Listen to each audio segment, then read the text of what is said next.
Caller tonight. Hi, Anne. Hi, panel. I've got 2 points to make. The first point is a comparison between Neil Lennon and Ally McCoist. I'm a Celtic season ticket holder, right, and I've watched Ally McCoist, where he served his apprenticeship under one of the greatest managers that Scotland have ever had, right, in Walter Smith.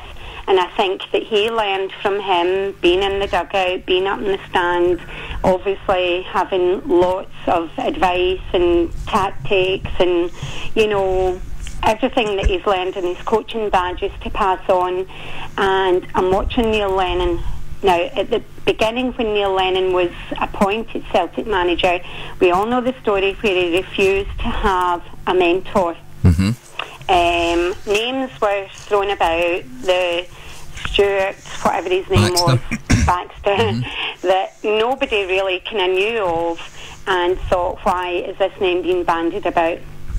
I personally believe that he should have had somebody like Davy Hay, Billy McNeil, maybe a Celtic-minded person there in the background, just to give him the advice, how to deal with players, how to deal with the press, because in my view he's an embarrassment to the club.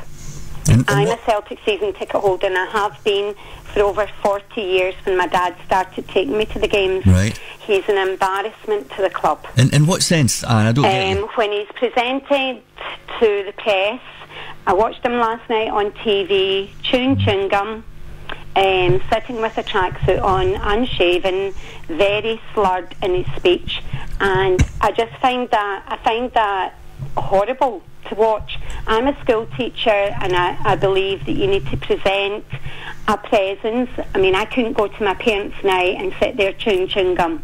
Neil Lennon shouldn't be on national TV at the press conference where he gives before a match at the weekend, chewing gum, unshaven, and not looking as though he's there to present Celtic's case.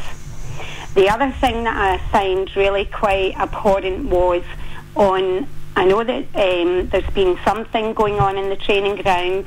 Johan Mjalby came out last week and said there were 2 games to save his job and ultimately all the entourage that goes round Neil Lennon. Mm-hmm. Now, on Thursday night, watching the Rennes game here, I didn't go to the game because I'm not paying to go and see. I've got my season ticket. I'm not paying to go and see any other game because I'm so disgruntled.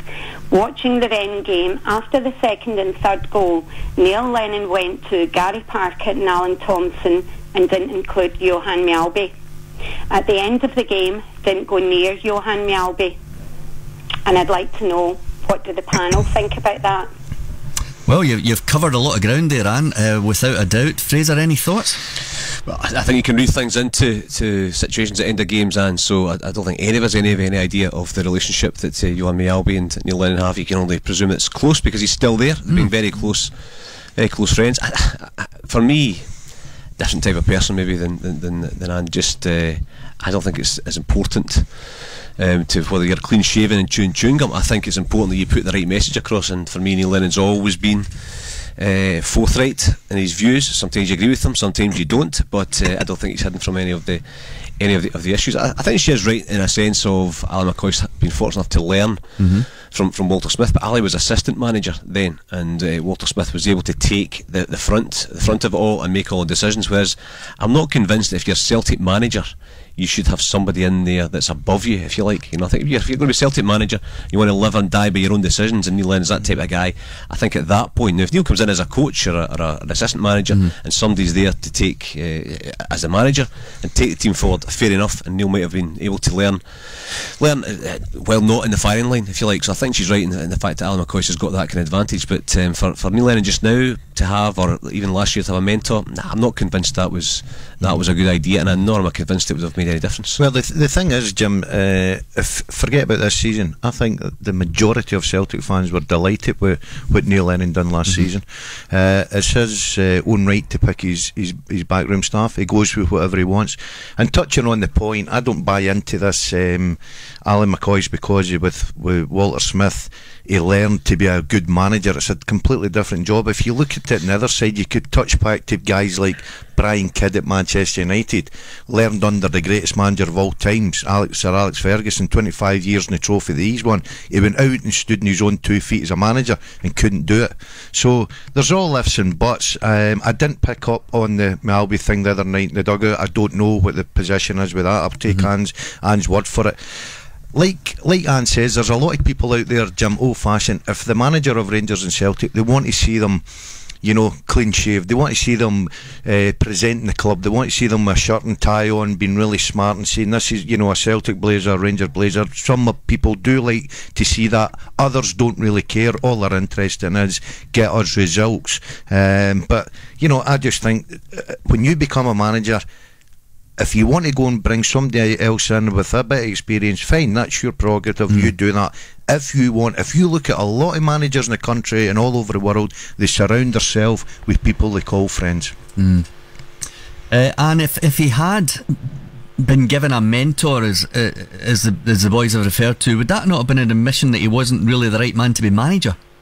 No, what I'm saying was, I think, well, going by what Neil Lennon says, he says that he can speak to Gordon Strachan, he can speak to Martin O'Neill, he speaks regularly on a daily or a weekly basis to Dermot Desmond. I mean, personally, I don't believe that, because I think Dermot Desmond is a multimillionaire doing what he does all over the world. I don't think he's really kind of keeping in touch with Neil Lennon on a daily, weekly basis. But to get back to the point of the thing about the presentation to the media, when did you ever see Gordon Strachan, Martin O'Neill sitting, chewing gum, unshaven? That, I rest my case, that is not the image that a Celtic manager or any manager should be presenting to the public. And that, to me, says there is something far wrong. Again, the thing about the mentor, why does he surround himself with friends? Gary Parker, a painter and decorator, Alan Thompson, who was a good player for Celtic. What his role is, I really don't know. If it's a fitness, then I have to question that. Johan Mjällby, who was an excellent defender. Why are we having so many problems defensive-wise? And that's where my worry is. Why is he surrounding himself? I wonder why they had to build such a bigger dugout at Parkhead to fit in all the people that Neil Lennon wanted to surround himself with. Okay, Yet Anne. He doesn't have someone that he can say, am I doing the right thing? Should I change my tactics? Should I change my team selection? Again, that's where you learn. It's a learning experience. Okay, Anne, thank you very much indeed. We'll have to balance that by saying that Martin O'Neill surrounded himself with friends. Yeah, and he does everywhere he goes. Gordon Strachan surrounds himself with friends. It's as simple as that.